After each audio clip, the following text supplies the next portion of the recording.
Покойници, вие в други полк минахте. Де няма отпуск, ни зов за борба. Вие братски се прегърнахте, легнахте и лека нощ навеки си казахте. До втората тръба. Но що паднахте тук, деца бурливи? За трон ли злат, за някой ли кумир?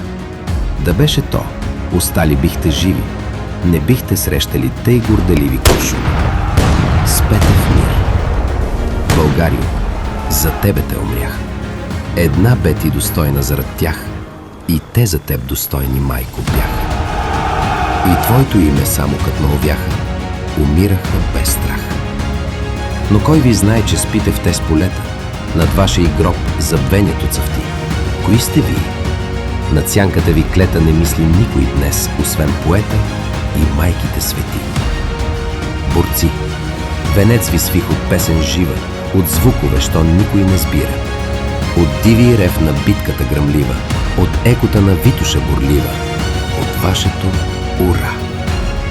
И то звенец, той няма да завене.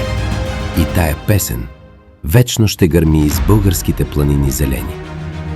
И славата ще вечно пей и стене над гробни ви хълми.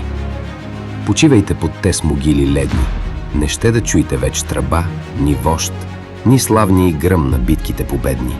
Към вечността е маршът ви последни. Юнаци, лека нощ!